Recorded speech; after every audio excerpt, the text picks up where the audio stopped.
When pursuing health and fitness goals, I often find there's one significant reason why people tend to become demotivated and sometimes even fall off the wagon.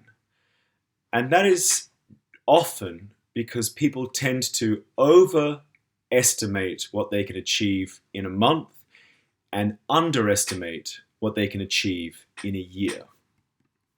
To explain this simply, I often like to use the example of these.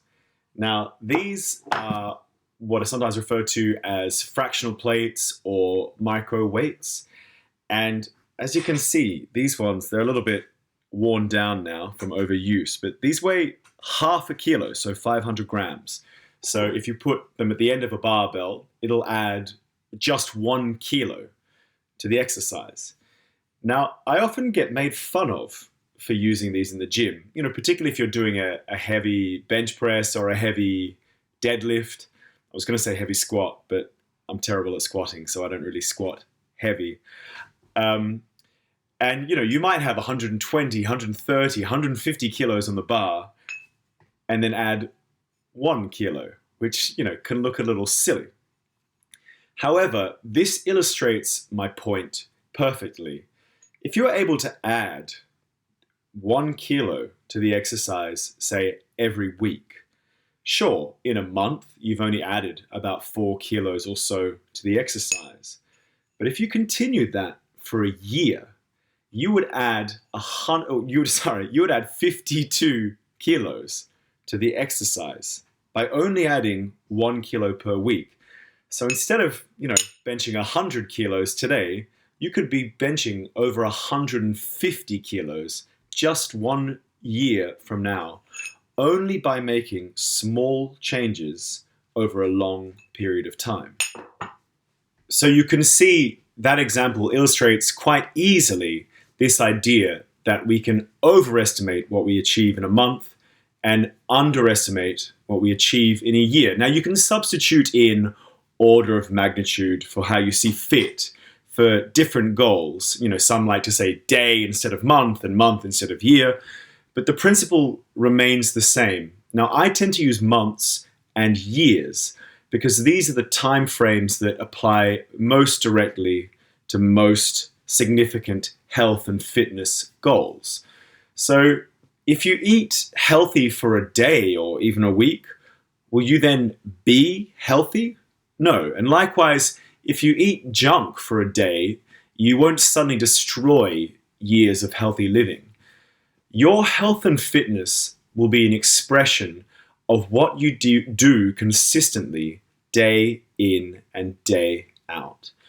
And, I really find that this is why we, whether we admit it or not, we can't help but admire people who are healthy, fit, and lead lives according to the principles of good health. We innately recognize that this is something that takes consistency, dedication, and commitment. You can't cheat it with quick fixes here and there, and you have to earn it by regularly saying yes at the right time and no at the right time, consistently for a very long time. Sure, you can spend money on personal trainers and nutritionists and personal chefs if you're wealthy enough, but at the end of the day, if you are fit and healthy, it is, in the vast majority of cases, because you earned it. I realize we live very much in a want results yesterday sort of world. 6-minute abs, get rich quick, become famous by tonight. In my opinion, this sends an unhelpful message to most people, particularly in regards to health and fitness. There really is no shortcut or cheap or quick solution to real and lasting health and fitness. You just have to earn it gradually and consistently. If you want to make changes to your body inside and out, you need to utilize the power of small changes over time. You can do it. Just don't get disheartened because after a week of eating healthily and exercising, you haven't yet reached your goals. It's not about huge, grand, sweeping gestures, just consistent, good choices made over an extended period of time. Now, I like to use this image of this rock that has been eroded over time by water. It's a significant change that's happened, that's resulted, but only by bit progress. It's exactly the same with your health and fitness. You will be amazed at what you can achieve if you stick with it. That's all for now. Feed the life you want to lead. Bye.